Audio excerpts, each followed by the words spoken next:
3, 2, 1. Good afternoon to our NOIAW members and our audience. I'm glad you all could join us. I'm NOIAW member Giovanna Di Biccari, and today we have a couple of women who are here to join us. They're here to answer a lot of the questions, that we might have, psychological questions, as well as the emotional toll that this coronavirus has given. First, we have Donna Chirico. She is professor of psychology and dean of arts and sciences at York College, CUNY. We also have Donna Corrado. She is she's had a strong and successful career in social services, most recently serving as Commissioner of the New York City Department of Aging.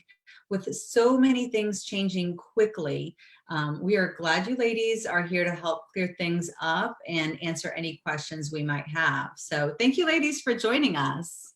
It's our pleasure. All right.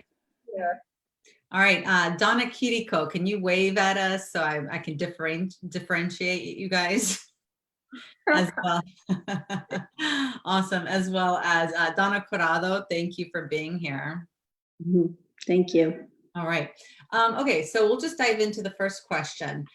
And this is, answer it as general or as deep as you want to go.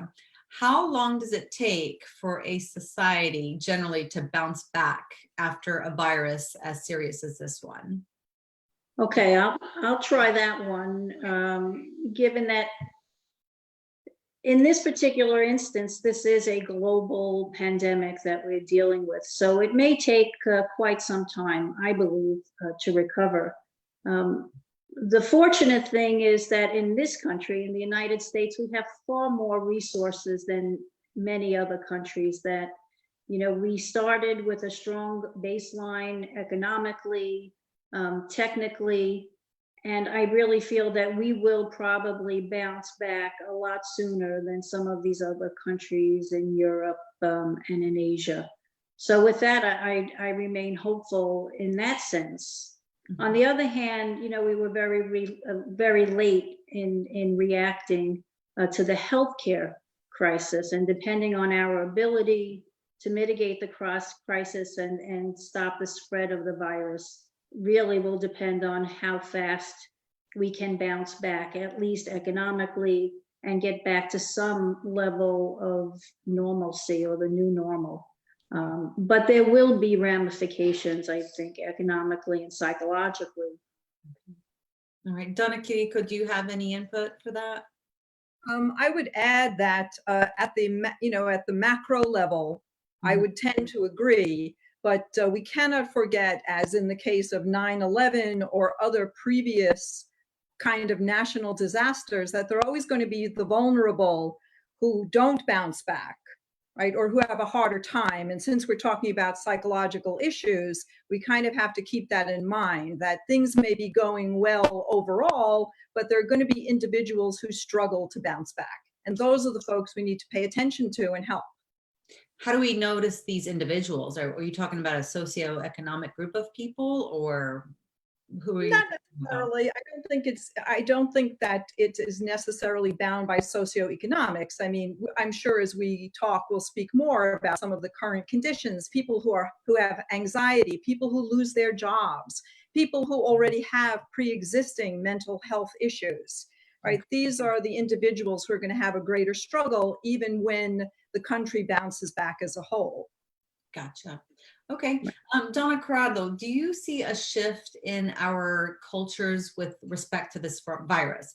For example, have you seen the same patterns drawn where it's every man for himself, or has the lesson finally been learned? Well, it's interesting because having been out and about in the world the first couple of days of the crisis, when we were all walking around sort of a little bit like a zombie, not really believing and couldn't really grasp what was going on around us, I couldn't help but notice the level of panic that went on, and how it was initially, at least, every man for themselves. And I used the experience of going into my local Stop and Shop and, was just dumbfounded to find that people were in a frenzy and in a panic and buying every roll of toilet paper that they could possibly use in a lifetime. And people were, and I mean this very seriously, elbowing each other out of the way, and who's fighting with whom online. And it was just wild for about 3 days. And then people seem to get used to the idea, and the human condition is that we have a great capacity to adapt. And people basically did what they needed to do, and I would go every day because I visit the supermarket every day for fresh food, and my dogs like fresh chicken. So I make at least one trip a day to the supermarket and practice all the good hygiene that I need to. But I can't help but observe what was going on around me. And as the third or fourth day, it became a routine where people now had new practices in place. They would be washing down the supermarket carts, and people would get in line and hold their distances. It was still frenetic in the terms of there was nothing on the shelves the first week or two. And now, the shelves, thankfully, are being restocked. But people have sort of settled into a new rhythm of, this is the life that we're going through right now for this period, and it's different. It's the new normal. People are generally resilient, and in terms of, will there be a shift in culture, and will there be lasting effects? I think without a doubt that we will use this as an opportunity to cement certain norms that will then carry us over well past when this crisis is over. For example, what you and I are doing right now, and with the rest of the NOIAW group, having these Zoom meetings may be the new normal. I mean, look how effective it is. And we are really very fortunate that the technology was there. Mm-hmm. People, to some extent, were using it, but not at the critical mass that they're using it now. And I think this will forever change the culture and the way we do business, the way we educate people. And the other Donna may want to speak more to the education piece, because she's doing a whole host of things with CUNY that I think will stick well beyond. Donna, today. do you have anything, Donna Chirico, do you have anything to add about our shift in cultures? What might shift after the virus passes? Well, I think that the point that Donna mentioned about social media is very critical, because if you think back a decade to when H1N1 hit, right. I mean, the numbers were very high. That was a virus that started in Mexico. It spread to the United States very quickly. And there were outcomes from that episode. I can tell you that at my college, we did not have hand sanitizers around the campus until H1N1. So now we have this addition of social media, sometimes sensationalized, right? There are folks trying to, get their viewership up, and people are hearing things very quickly in a way they did not necessarily hear before. So I think the takeaway for social media is both positive and negative. Yes, we can do this. We can have a live stream, but of course it's also manipulated so that some people end up feeling more anxious because they're being bombarded by constant information, some correct and some, not so correct or plainly false. Right. So these are the issues we have to kind of think about moving forward. What are we going to do to kind of monitor social media to make sure that people don't just assume everything they hear is accurate or know how to cross-reference things?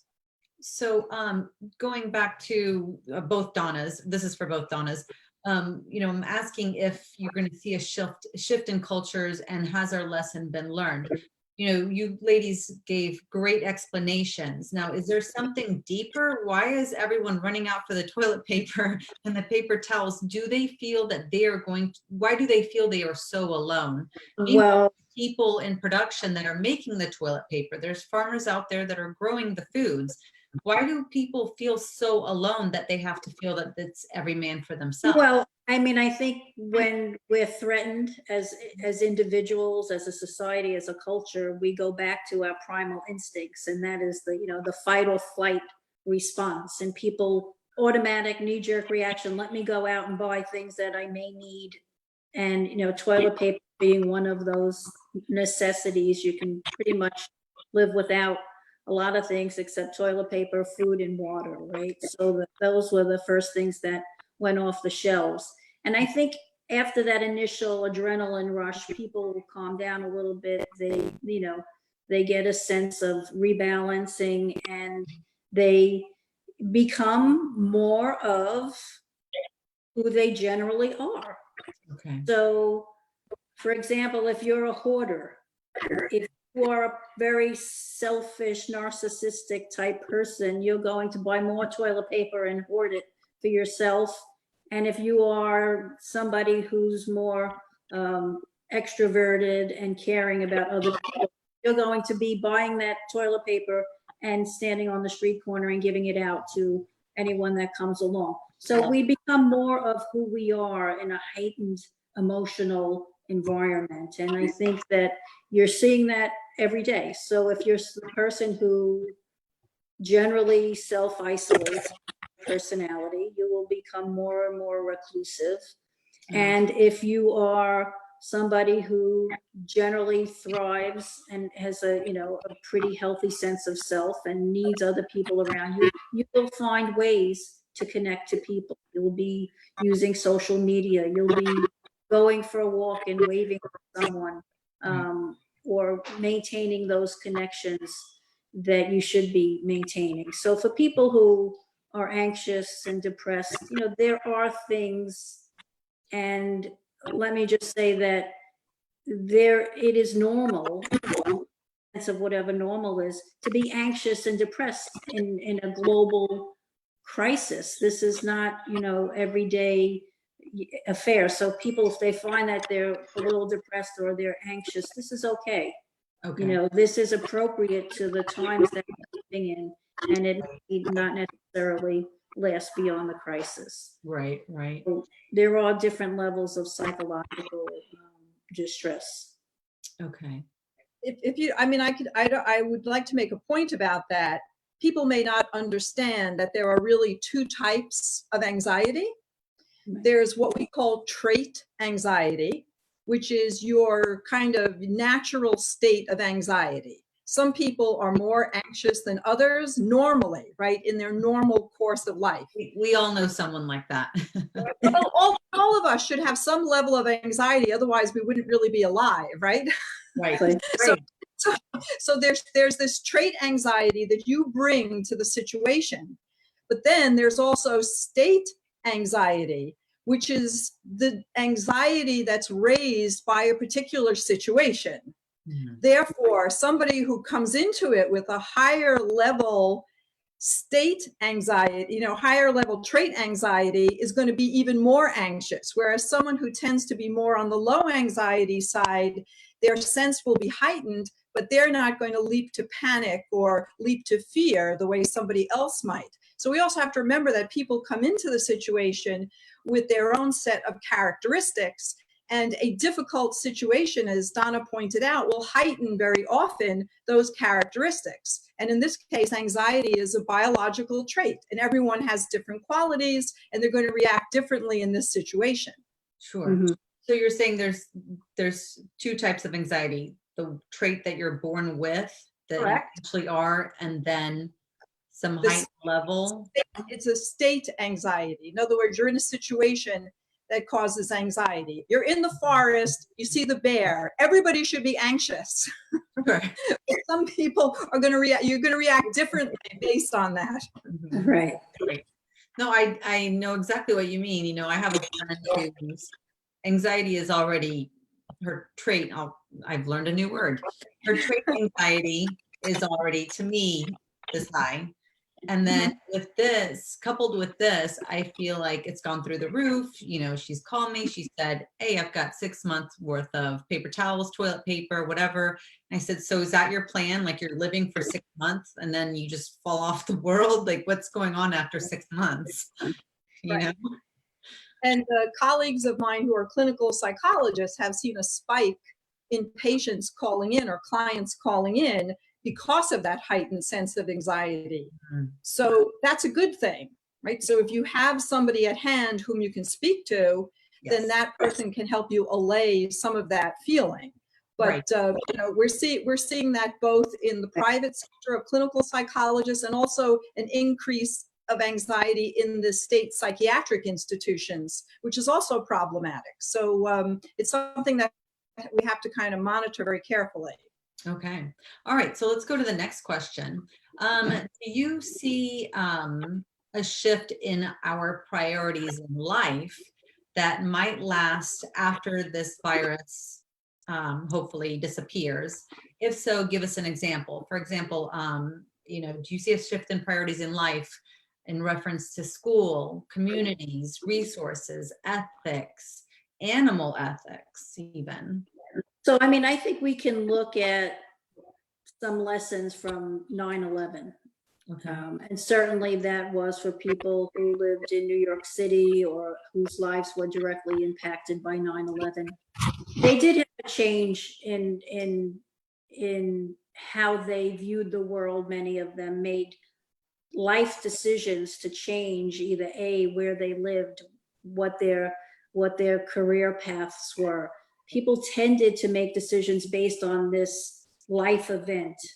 Okay. And I think for those people who may have experienced this crisis directly, either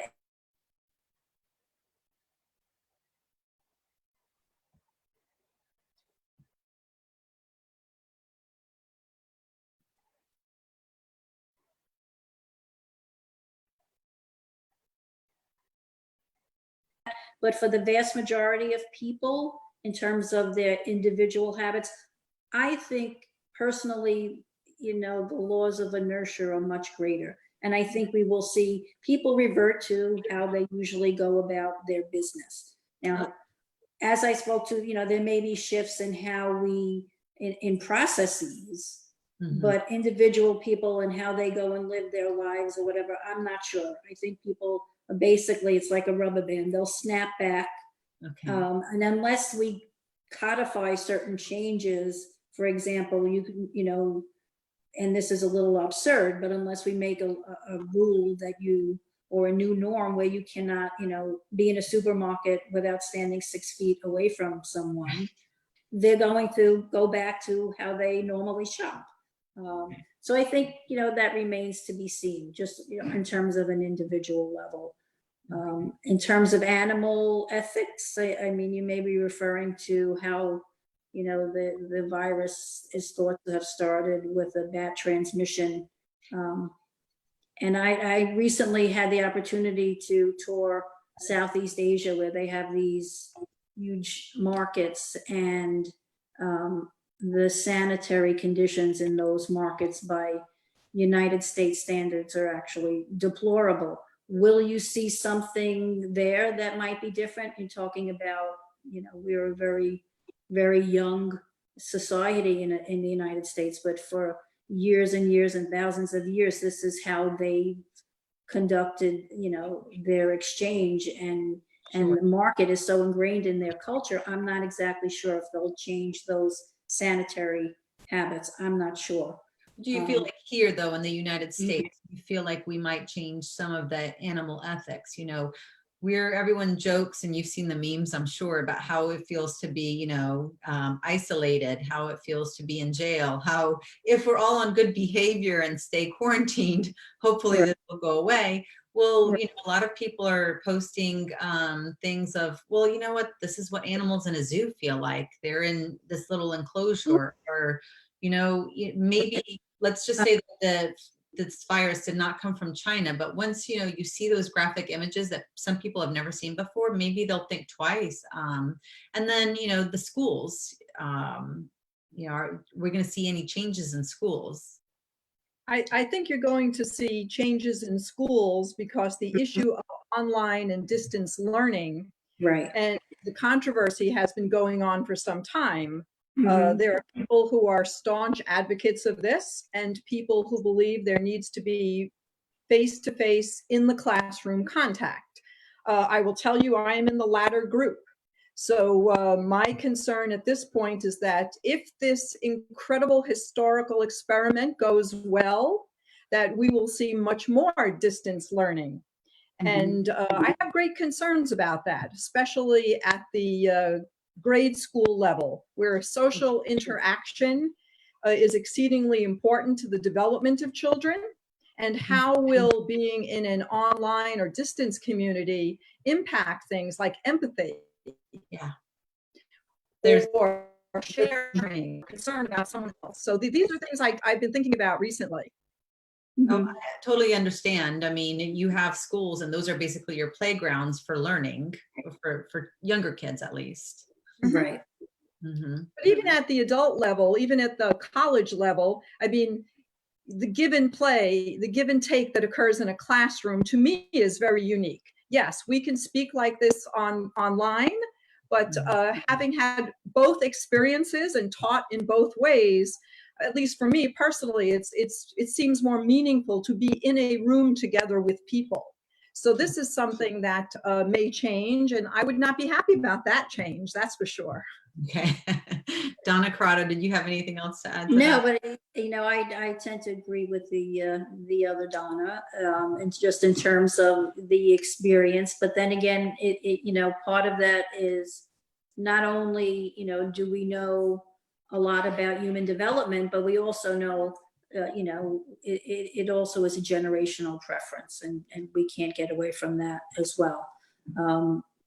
A teenager may feel very differently because they have a comfortability level with interacting online that we do not have.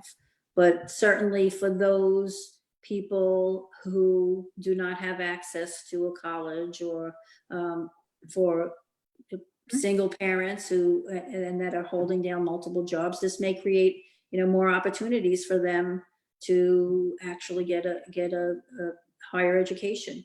Okay. So I think the applicability is it is good, and there may be some very good outcomes to all of this. There's always a silver lining to every crisis, right? Right.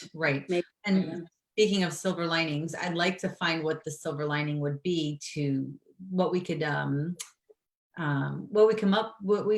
up with to quit the dystopian attitude every time a crisis like this occurs. And I'm not trying to take away saying the coronavirus is not important. I'm just saying we have a lot of people that do have that dystopian attitude. And you see a lot of pictures shared on social media of what people go out and do. And I just think, okay, slow down. Well, as we said, I think people who have a dystopian attitude have a dystopian attitude about everything, through the crisis, before the crisis, and people who have a general sense of we can get through this, and this is, put a positive spin on it and look at their glass half full, you'll see that as well. And it's just human nature. Okay, I like that though. I like what you just said, that people that have that dystopian attitude when a crisis occurs already have had that dystopian attitude. Exactly. And it all, where you stand always depends on where you sit. And as I was walking into my office to get on this video conference, I had just passed the CNBC TV was on, and they had the title on it, and I just looked up and it said the stock market best week since 1930. Now we talk about reframing. Okay. So obviously, whoever that was, they had the vice president they were interviewing him, and that was the tagline. But really, if you want to frame it that way, then in some sense that may be true, right? Because they were, it went up and it went down, and then it went back up again. So it may be the most gyration since 1930. 30, but we can all agree that it is not the best week in the stock market Right. since then. But if you had to spin it that way, you would spin it that way. So obviously, you have to be aware that everyone has a point of view. Totally. All right, so let me move on to my next question. Let's see. What can we do, or how do we reassure our children that they are okay in a scary situation? That's something that comes up all the time, Mhm. and I think that we have to remember that you have to meet every child where that child is at a cognitive level. I mean, sometimes we speak to 5 and 6-year-olds as if they're 10 and 11-year-olds, and vice versa. Right. So how a child responds is going to greatly depend on how much they can comprehend. The reality is that no one has more flexibility and comeback than children. Right. So that the reality is that they may feel anxious in the moment, and in part that's going to depend on how the caregiver is. Okay. Right? So if the caregiver is particularly anxious or fearful, then that's going to be communicated to the child. All right. But children are exceedingly resilient, and they're going to move forward in their day-to-day. I've been having conversations with colleagues who are homeschooling now, and asking them, well, how is it going? And it's fascinating because on the one hand, while their children are thrilled to have them home, I just spoke to a colleague this morning, and she said, it's so funny because we work for about 2 or 3 hours, and she doesn't want to have anything to do with us anymore. So it's kind of interesting. So children, are always going to meet it where they are as a child, as well as where they are psychologically and characterologically. So they're not going to hold on to this in the same way that somebody else will. I mean, just think about yourself. Think of the crises that occurred when you were a child, and do they still sit with you, or you've probably incorporated them in some way, but they don't have such a big impact on the future of your life usually, unless you are personally hit by it, right? So if it's a parent who dies, that's very different from if you just managed to live through it, where you were homeschooled for a couple of months and everything was okay. Mhm. I mean, I have a 9-year-old at home, and we're trying to do a little bit of the homeschooling, and she's in the mode where she's on vacation, and I'm thinking we got to do something a little bit every day. And it's also not feeling, I don't see any anxiety from her. Maybe I don't talk about the virus enough, but we do talk about washing our hands a lot. So. Well, that's a good thing if she's not feeling anxious. And, at 9 years old in a long life, if she misses a couple of months of school, it's okay. Oh, I think you've answered a bunch of moms' questions out there, because a lot of moms are struggling with that, Right. Like, oh, how's my child going to catch up in life? How are they going to go on to the 5th grade? Right. Thank you for that. And speaking of children and homeschooling, how can we help our children adjust to the new schooling structure of this remote learning? Is there anything that we can do to help them adjust, or just kind of let them go at their own pace? Well, their skills are probably as good or better than yours. That's for sure. So I don't think there'll be any difficulty in that regard. I think the difficulty is going to be when we go back to the classroom. Sure. Right? Because, they will have been out of a routine. I mean, think of when your child finishes summer vacation, right? Mm-hmm. It always takes a little while to get back into the routine. So for me, the question is, what's going to happen when children have been away from the classroom for 5 or 6 months and now have to readjust to being back in that classroom? So I think that's something we'll need to be mindful of. Yeah, that is huge. Now I do, there are some states that are closed for the rest of the school year. So like you said, they're going to be gone for 5 or 6 months before they start, before they see a school again. And then, there's some that are hoping to reopen. And I feel from a parent perspective, fortunate for those parents, because they'll have some normalcy, and because I feel like the kids get that structure again before they go out for summer vacation. Mhm. A little difficult, right? Just remember the homeschooling experience when it comes to holiday gifts for teachers this year. Okay. Mhm. You were so right. My daughter's teacher just called and she was almost choking on the phone. She's like, I miss my kids. I said, you know what? You teachers aren't human. You're a different species to love on and miss 25 kids that are not even your own. How Mhm. can you do that? But yeah, good point. I will be buying extra big gifts this year. Okay, so next question. What's the impact on the teenagers forced to stay at home with their parents and in the moment they feel the urgency of independence at their most? Teenagers are a much bigger challenge because teenagers are going to be rebellious naturally. And by the way, that's not a negative thing. That is not negative at all. I know people get upset when their children start to be rebellious, but they have to be, right? They have to kind of separate from you. They have to form their own identities. And sometimes that may mean disagreeing with you, even when they, in the heart, agree. Mhm. Oh, okay. Wow. This makes it challenging, right? Because now they're stuck at home in some sense. Mhm. They want to go out. And don't forget, they also think they are invincible, right? Which is something else that people who are younger tend to feel, right? Oh, it's not going to happen to me. We've heard that under many circumstances, not just about this, whether it's drinking and driving or other things. That's a common thread you hear in teenagers. Right. So as someone who studies identity, I'm very interested to see how this will affect the identity development of teenagers through young adults, right? Where this is a time where that experience is happening anyway, and how will this layer affect that?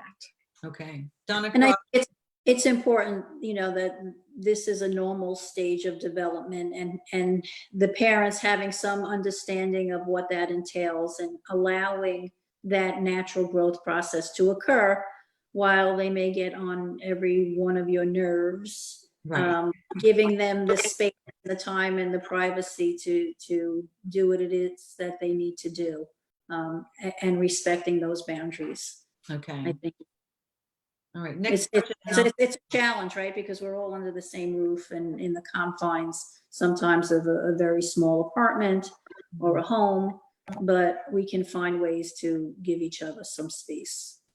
That's true. Donna Corrado, I'll let you answer this one, the next question first.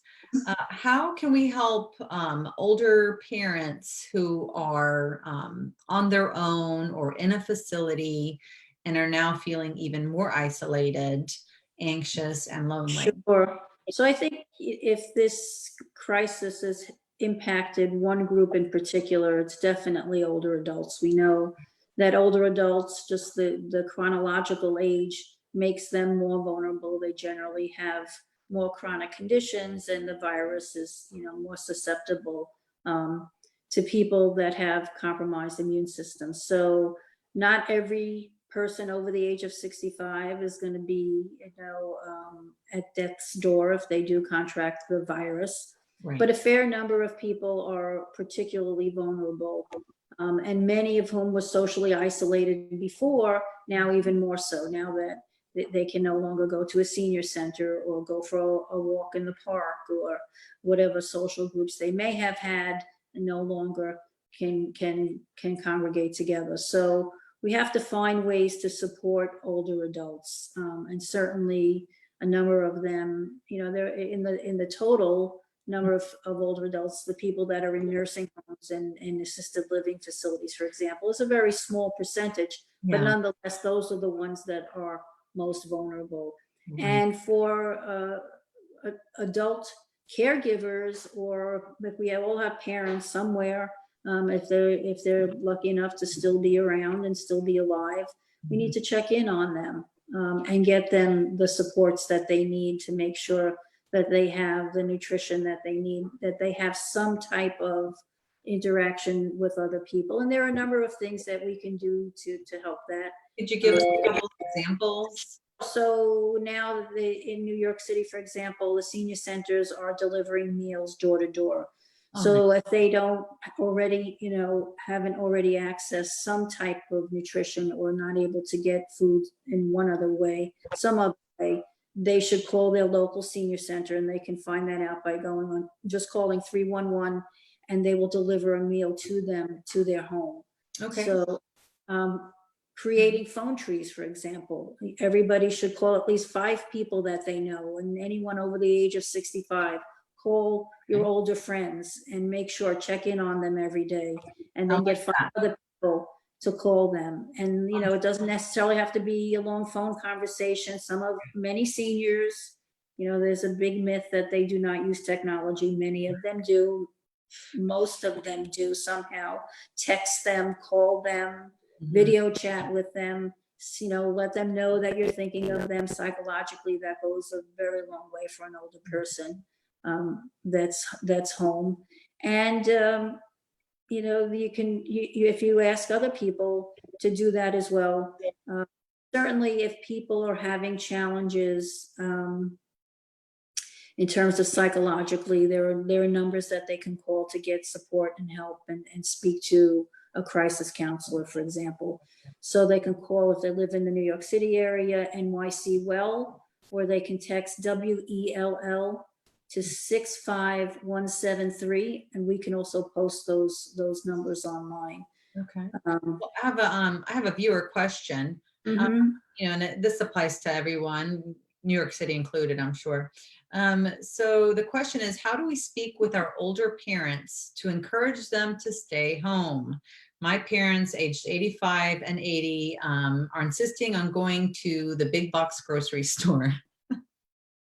Do we have to threaten our parents? I think that they see that if they're able to do that and go to the big box grocery store, there's 2 things you can do. One of them is you can go for them. Yeah. Or if they insist on driving to the grocery store, you can say, okay, wait in the car, and then I'll run in and get what they need. But if they do have to go, just make sure that they're practicing, the proper hygiene. Maybe they wear gloves, or they go to the supermarket that actually washes down the carts, and that they stay a safe distance away from everyone else. And then as soon as they come out, that they wash their hands, and they, discard in a proper way their gloves and their masks. And if they need to do that, they should do that. But there are other ways that you can achieve the same end and get them their food delivered somehow to their home for them. Oh, very true. Very true. I mean, parents are parents, and they've been kind of telling us what to do. And then when it's role reversal time, it's a little difficult. Very difficult for them. Right? But if I just may add, don't forget, it's also an issue of independence as people get older. When there's a sense that they're losing their independence and they need to rely on other people, this can be very challenging. So perhaps rather than go into the grocery store, just encourage them to take a walk around the block, or do something else, or other ways to get out and be yourself without threatening yourself. So we can't forget the independence issue either. It's like when an older person gives up driving a car. This is a monumental thing, right? So it's something we have to remember, that their sensibilities about their being in control are important too, even though we would like to modify that in some way. So there's one that I really want to bring up, because I think that this is happening, and it's actually, rampant, and we're encouraging people to reach out and make phone calls. But there are a lot of scammers out there. There truly are, yes. On older adults that, whatever reason, and this is a given fact, and the research supports that there are neurological changes when a person gets older, that they no longer can discriminate around certain things. So if a scammer calls up and says, I have your grandchild, and I'm having them quarantined, and if you give me a ransom, I can release them, and they can, yes, go about the business and just send me, $1,000 and wire it to me. And they fall into those things, unfortunately. So we have to be very conscious of those types of scams, and encourage your parents. And I know I have a lot of older adults in my life, and they'll text me, do you think this is legit? And I'll say, well, think about it. Yes. It's not, Right. right? Like in a very calm way, let's reread this email. Sure. Does it make sense? It doesn't pass the sniff test. Please discard, and whatever you do not respond. Correct. Things go on every day, and in the times of crisis and people, whatever, they'll just pick up the coronavirus theme and run with it. And that's a very unfortunate dark side of our society, but it's something that we need to protect our parents a bit with. True. Mhm. Before we run out of time, I'd like to fit in one, maybe two more questions. So let's ask this question. And Donna Chirico, I'll let you start on this one. What's the impact on the families that have heavily troubled relationships, or for the women abused by their husbands? Is there any way to protect them even during a period like this? Well, those are very challenging situations, because even without what's going on at the moment, very often abused women do not report this, right? And this is always a challenge. So that now during this time of crisis, when the places they might go are overwhelmed with other issues, I mean, it's very, very difficult.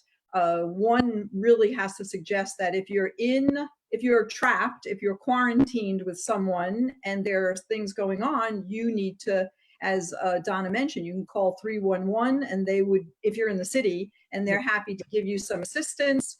Call a neighbor, call a relative, call a friend.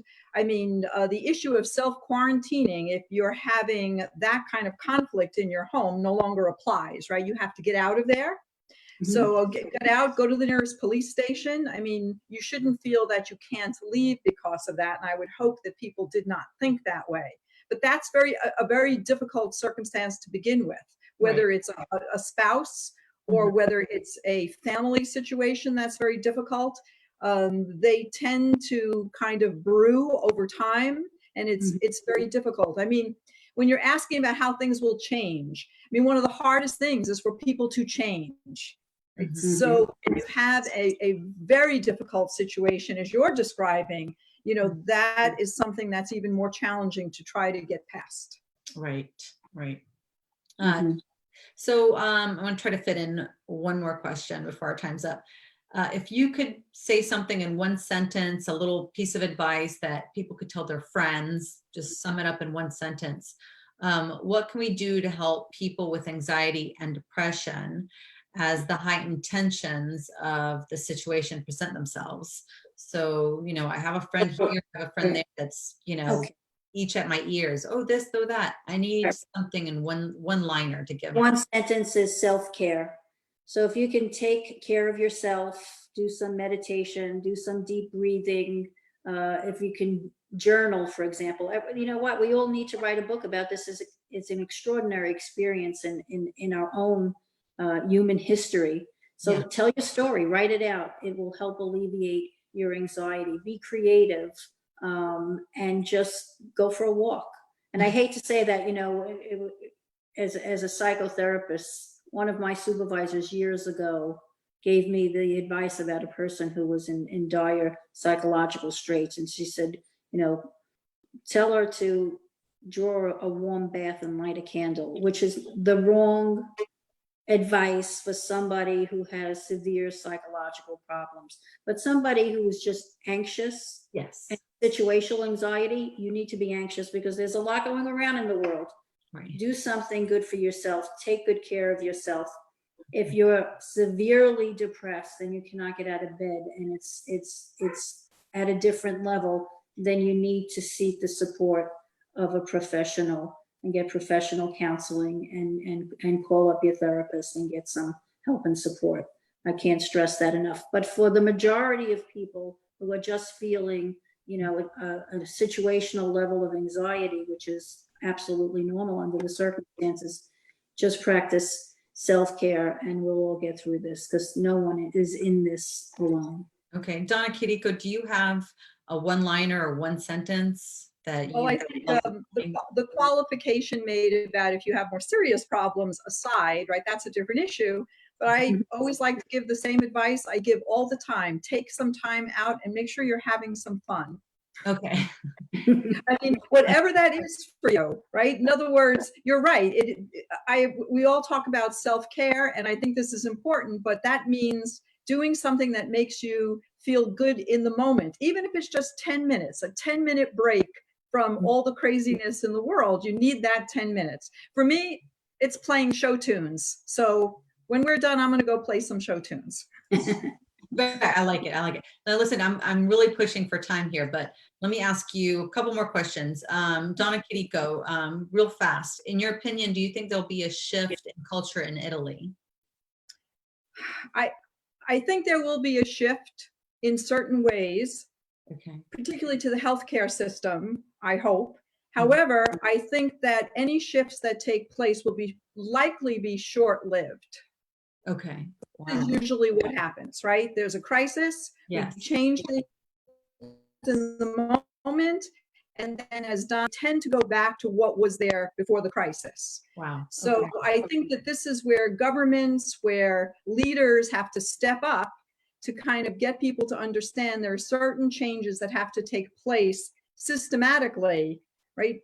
Yes. To really make a difference moving forward should a crisis like this occur again. That's I think Donna, Corrado, you were saying earlier, it's the rubber band effect. You know, goes, okay, we're gonna go crazy, but then we come back to our normal selves. Right. So, okay, good. I'm gonna throw another one in for fun so we can just kind of leave on some good vibes here. Last one is, you know, I'm sure you've seen a lot of memes about everyone, these dogs, everybody's at home and these dogs are going on walks 20 times a day now. The dogs are tired of us. What kind of emotional toll is this taking on our dogs, and what can we do about it? I don't know. My dogs are different. They're very happy. Oh, really? And we're home, and they're getting a lot of attention, so they could not be more thrilled. Aw. The question is, how will they react once this is all over? I agree. My daughter's dog, Kilo, seems like he's smiling all the time these days, seeing everybody home. Aw, that is so cute. I love it. I love it. So we'll just keep behaving with our dogs while they're here, and while we're here. What am I saying? While we're home. So. Right. Very good. Ladies, we really appreciate your time that you've taken with us, answering our questions, answering user questions. Thank you so much for joining us, and we hope you stay safe. Thank you, Thank you. Gia. Great pleasure. Bye-bye, everybody. Bye. Thank you.